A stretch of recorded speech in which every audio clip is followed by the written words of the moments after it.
Hello everyone, welcome to the second lecture of vectors. और आज के इस वीडियो में हम डिस्कस करने वाले हैं बहुत ही important topics, that is addition of vectors and product of vectors के बारे में। फर्स्ट लेक्चर में हमने डिस्कस किया था कि व्हाट आर वेक्टर्स और कितने टाइप के वेक्टर्स होते हैं, साथ ही हम कैसे वेक्टर्स का मैग्नीट्यूड कैलकुलेट कर सकते हैं। अगर आपने अभी तक वो वीडियो नहीं देखा है तो आप डिस्क्रिप्शन में दिए लिंक पे जाके वो वीडियो देख सकते हैं, क्योंकि एडिशन और प्रोडक्ट ऑफ वेक्टर्स को समझने के लिए बेसिक समझना बहुत जरूरी है, कैसे आप वेक्टर्स को रिप्रेजेंट करते हो और कैसे आप वेक्टर्स का मैग्नीट्यूड कैलकुलेट करते हो।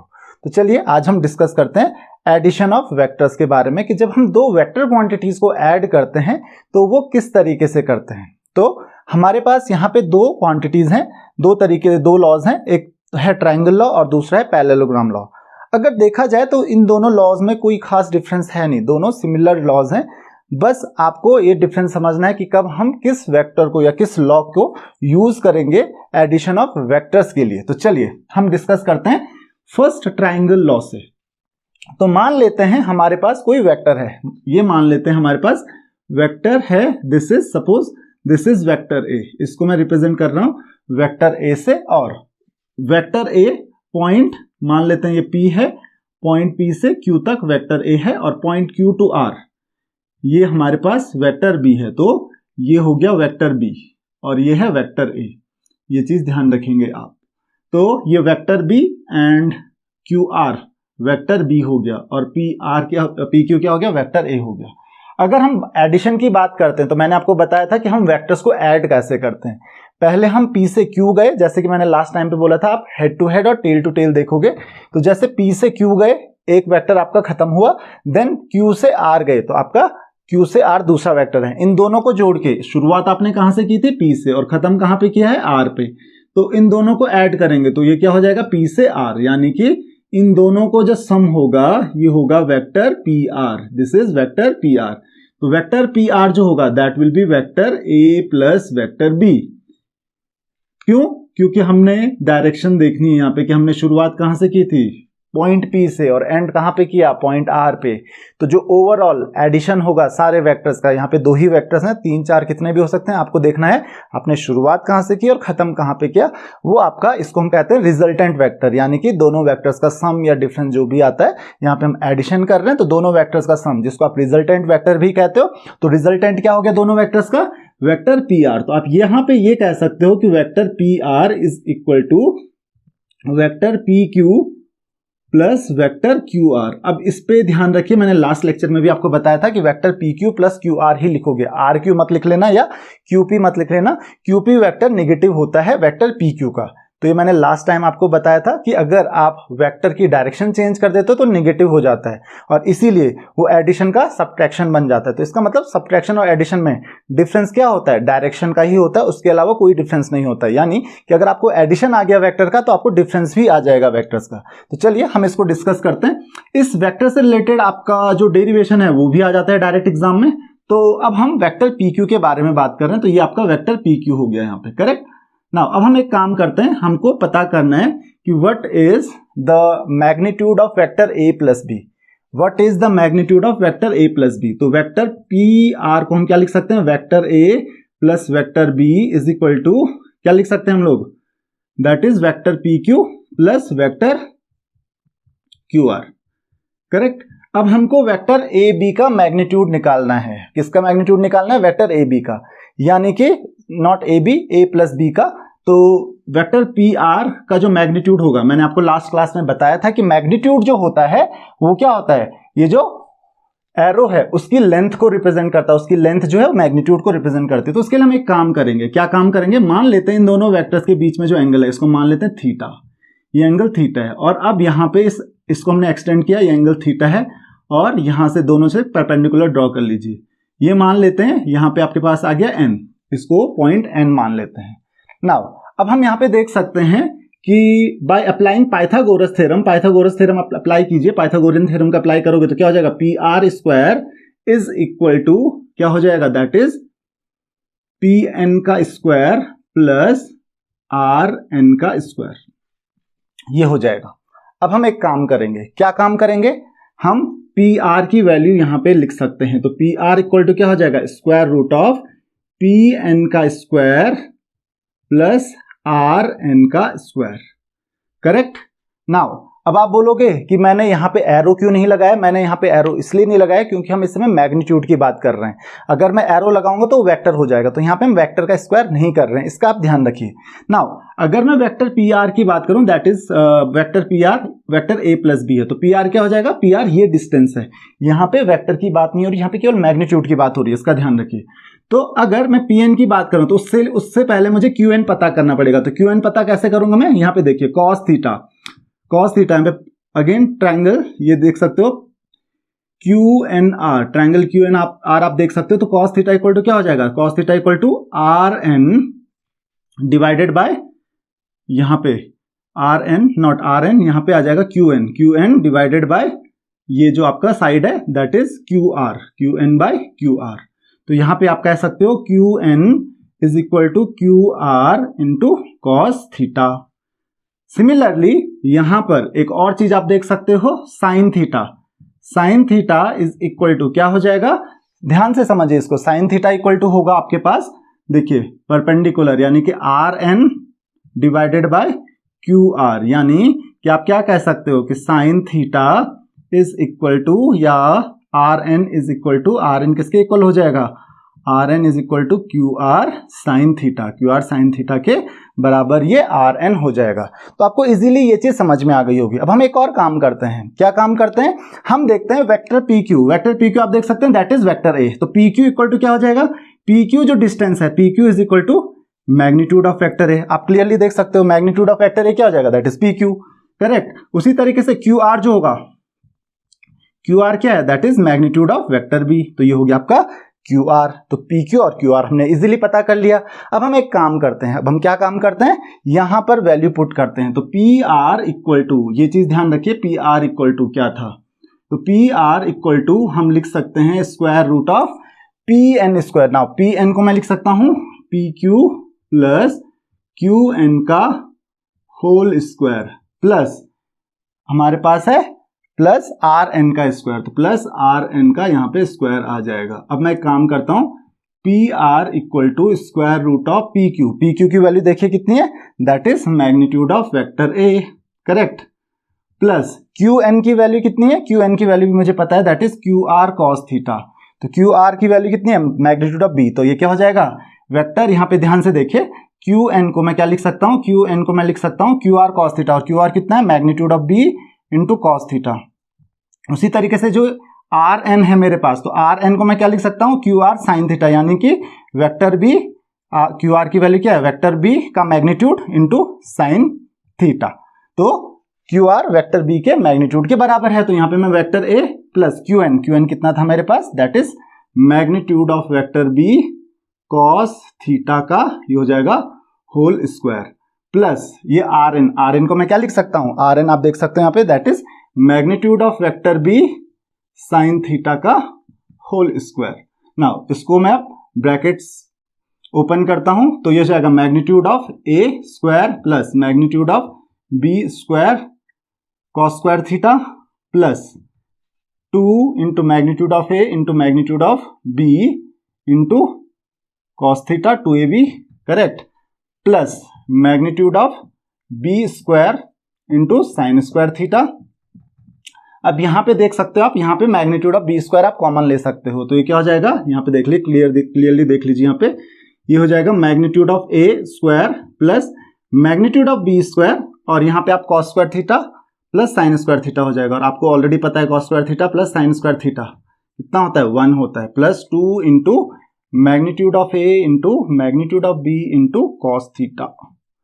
अब ये आप बहुत इजीली समझ जाओगे। तो ये हमारे पास क्या हो गया, that is magnitude of A का square plus magnitude of B का स्क्वायर प्लस ये तो 1 हो गया, प्लस हमारे पास आ गया 2 into magnitude of A into magnitude of B cos theta.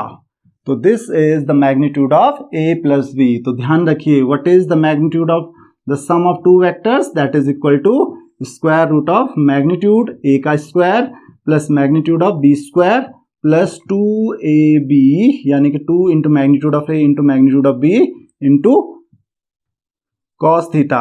अब ये थीटा क्या है, तो ध्यान रखिए, theta is the angle between vector A and vector B, vector A और वेक्टर बी के बीच का जो एंगल है दैट इज थीटा, वो एंगल क्या है, थीटा है। और इस तरीके से आप ए प्लस बी का मैग्नीट्यूड कैलकुलेट कर सकते हो। यानी कि पूरी बात आ गई अब थीटा पे कि कॉस थीटा की वैल्यू क्या होगी, उस पर डिपेंड करेगा कि इनके बीच का एंगल क्या है, उस बात पे डिपेंड करेगा कि जो magnitude of vector A plus magnitude of vector B, यानी कि vector A plus vector B का मैग्नीट्यूड क्या होगा।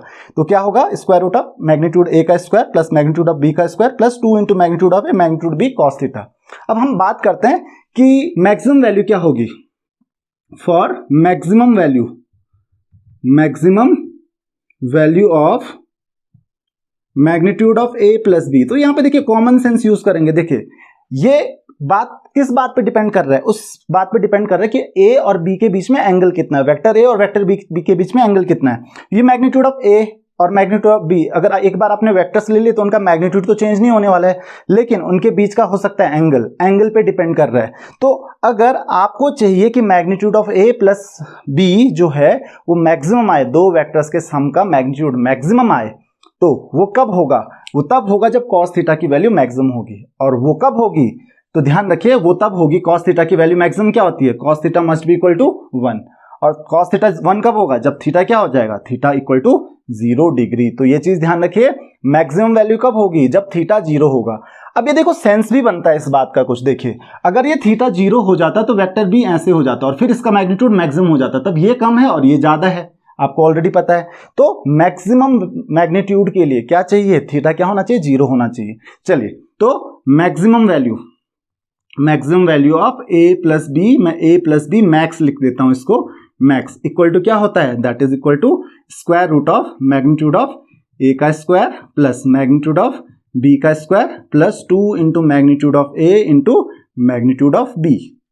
कॉस थीटा की वैल्यू तो 1 हो जाएगी। तो यहां पे आप देख सकते हो A square plus B square plus 2ab, यानी कि ये क्या हो गया, ए प्लस बी का होल स्क्वायर, स्क्वायर रूट से स्क्वायर आप कैंसिल करोगे तो क्या हो जाएगा, that is equal to magnitude of A plus magnitude of B. तो magnitude of A plus B की जो मैक्सिमम वैल्यू हो सकती है, ये मैक्सिमम वैल्यू है। और ये वैल्यू कब आएगी, जब थीटा 0 होगा, दोनों के बीच में एंगल 0 होगा। ये चीज ध्यान रखिए, ये हमेशा नहीं होगा, ये तब होगा जब कॉस थीटा की वैल्यू 1 होगी। और वो कब होता है, जब थीटा 0 होता है, कॉस 0 इक्वल टू 1 होता है, यानी कि थीटा इक्वल टू 0 पे जो magnitude of A plus B आएगा that is magnitude of A plus magnitude of B. दूसरा, अगर मिनिमम वैल्यू चाहिए फॉर मिनिमम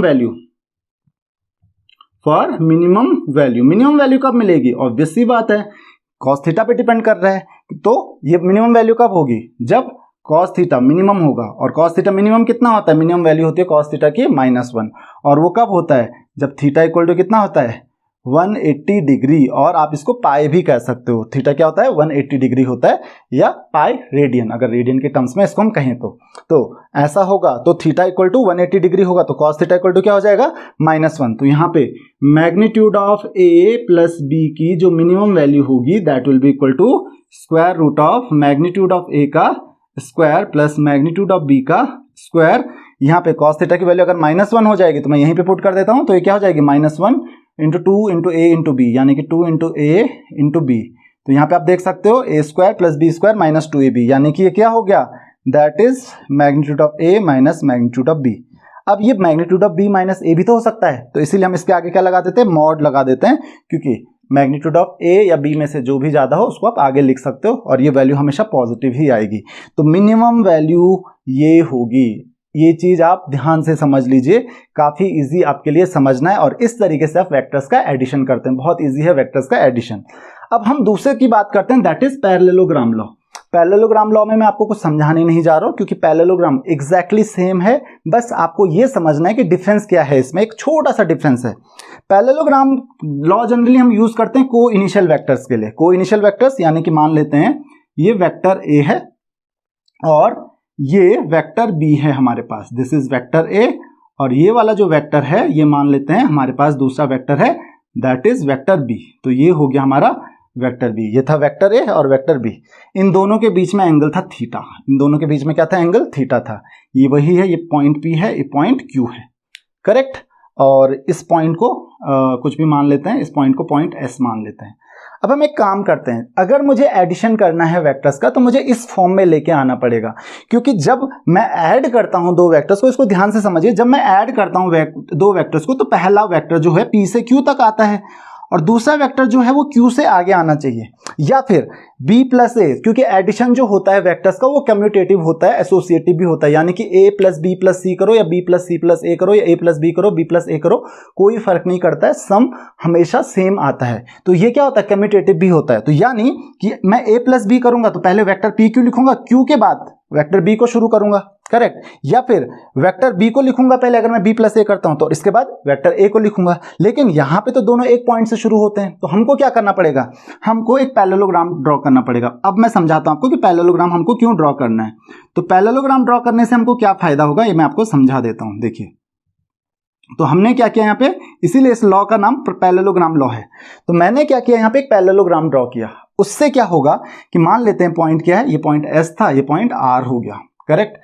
तो ये वेक्टर जो होगा वेक्टर QR, वो वेक्टर QR भी वेक्टर B के बराबर होगा, और वेक्टर SR जो होगा वो वेक्टर A के बराबर होगा। अब आप कहोगे ऐसा क्यों होगा, तो मैंने लास्ट क्लास में आपको बताया था, दो वेक्टर्स इक्वल वेक्टर कब होते हैं, जब उनका मैग्नीट्यूड भी सेम होता है और डायरेक्शन भी सेम होती है। वेक्टर PS की और वेक्टर QR की डायरेक्शन देखिए सेम है। वेक्टर PS, जो PS साइड है वो QR साइड के बराबर है, क्यों, क्योंकि पैरेललोग्राम की अपोजिट साइड इक्वल और पैरेलल होती है, और पैरेलल होती है इसका मतलब उनकी डायरेक्शन क्या है, सेम है। तो वेक्टर QR और वेक्टर PS की डायरेक्शन भी सेम है और मैग्नीट्यूड भी सेम है, इसका मतलब वो दोनों इक्वल वेक्टर हैं। तो अगर वेक्टर PS को मैं वेक्टर B कह रहा हूं तो वेक्टर QR को भी मुझे वेक्टर B ही कहना पड़ेगा। और इसीलिए अगर मैं एडिशन करता हूं यहां पर, तो ये जो वेक्टर PR हो जाएगा that is vector A plus vector B।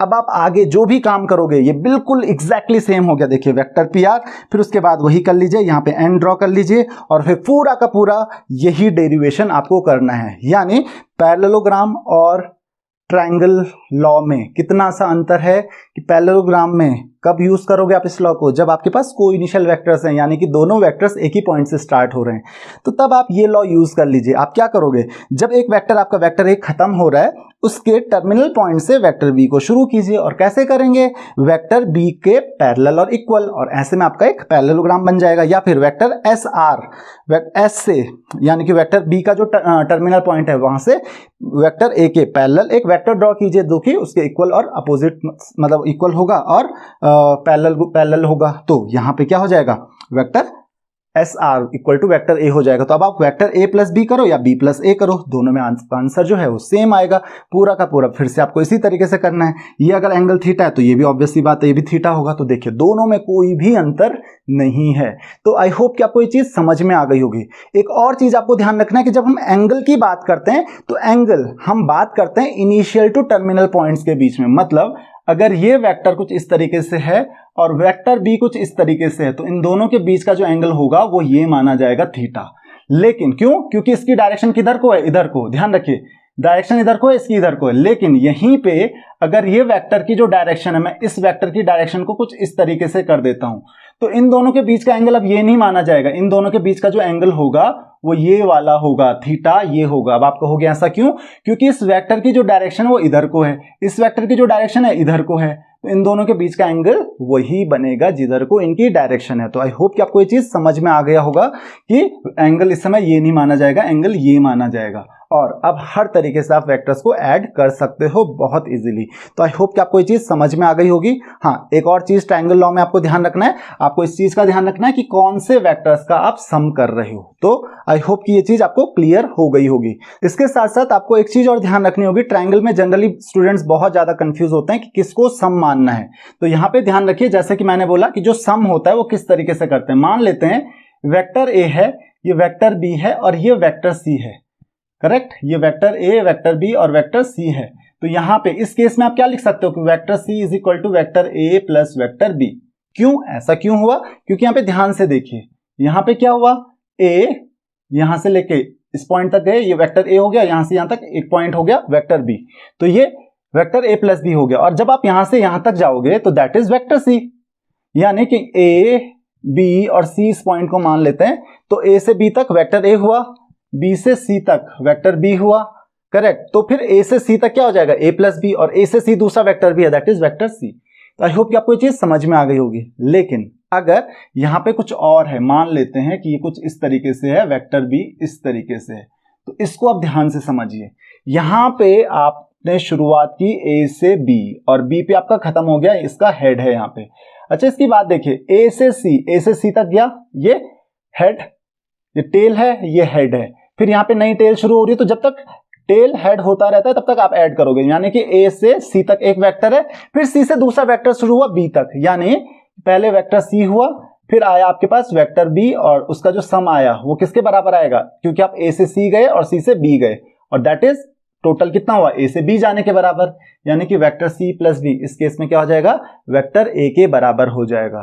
तो इस तरीके के आपके पास वेक्टर्स दिए जा सकते हैं। आपको हेड और टेल का ध्यान रखना है कि जहां पे आप ऐड कर रहे हो वहां पे इस चीज का ध्यान रखना है कि आपको हमेशा टेल शुरू होती है, हेड खत्म होता है, तभी ऐड करोगे। जहां पे हेड टू हेड और टेल टू टेल है वहां पे आप ऐड नहीं कर सकते हो।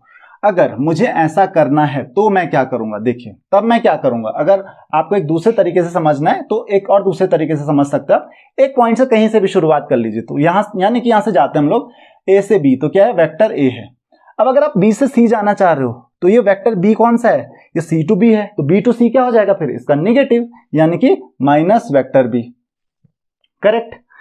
इसके बाद आप सी टू ए गए, लेकिन सी टू ए भी कौन सा वेक्टर है, वेक्टर सी नहीं है, वेक्टर सी जो है वो ए टू सी था, सी टू ए कौन सा वेक्टर है, दैट इज माइनस सी। तो इक्वल टू, और इक्वल टू देखा आपने शुरुआत कहां से की थी, ए से, फिर आप कहां पे वापस पहुंच गए, ए पे, तो इक्वल टू कितना हो गया, जीरो वेक्टर। तो यहां से भी आप देख सकते हो कि vector A is equal to क्या आ रहा है, vector B plus vector C. आप किसी भी तरीके से एरो रखिए तो आपको ये चीज समझ में आ जाएगी बहुत इजीली। यानी कि अगर मैं एक से ज्यादा वेक्टर्स बनाता हूं, यानी जरूरी नहीं है कि आप ट्रायंगल ही करो, आपके पास एक पॉलीगन भी हो सकता है। इस तरीके से डिफरेंट काइंड ऑफ पॉलीगन है आपके पास, कुछ इस तरीके का एक पॉलीगन है ना। मान लेते हैं वेक्टर ए है, वेक्टर बी है, वेक्टर सी है, correct, B, vector C, vector D और वेक्टर ई।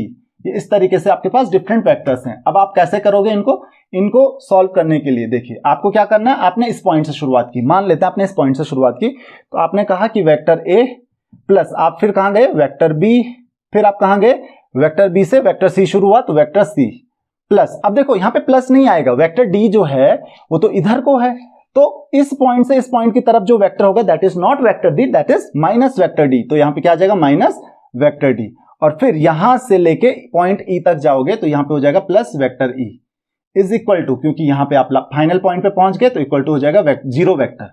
अब अगर डी को आप उधर भेज दो तो ये आ रहा है vector A plus vector B plus vector C plus vector E is equal to zero vector. Check कर लेते हैं। तो यहां पे देखिए, यहां से देखिए, यहां से आप अगर शुरुआत करते हैं तो देखिए वेक्टर ई, फिर ये शुरू हो रहा है वेक्टर ए, फिर ये शुरू हो रहा है वेक्टर बी, फिर ये शुरू हो रहा है वेक्टर सी, करेक्ट। और कहां पहुंचे, इन दी एंड यहां तक पहुंचे, तो यहां से लेके यहां तक पहुंचे और यहां से लेके यहां तक पहुंचना, बात तो एक ही है। तो इसका मतलब vector A plus vector B plus vector C plus vector E equal to क्या हो जाएगा, जीरो वेक्टर नहीं, वेक्टर डी के बराबर हो जाएगा। तो आई होप कि आपको ये वेक्टर एडिशन समझ में आ गया होगा कि जो पॉलीगन्स होते हैं उसमें आप वेक्टर एडिशन किस तरीके से कर सकते हो। तो अगर आप एक डायरेक्शन में चल रहे हो तो आप देखिए कि टेल से हेड की तरफ अगर आप जा रहे हो तो प्लस लिखिए, और अगर हेड से टेल की तरफ जा रहे हो तो माइनस लिखिए, और equal to in the end अगर जिस पॉइंट से आपने शुरुआत की थी आप उसी पॉइंट पे पहुंच गए तो ओवरऑल सम क्या हो जाएगा, जीरो हो जाएगा, एंड दैट इज इट। बस यही क्या होता है, वेक्टर्स का एडिशन होता है। इस तरीके से आपको वेक्टर्स को ऐड करना होता है।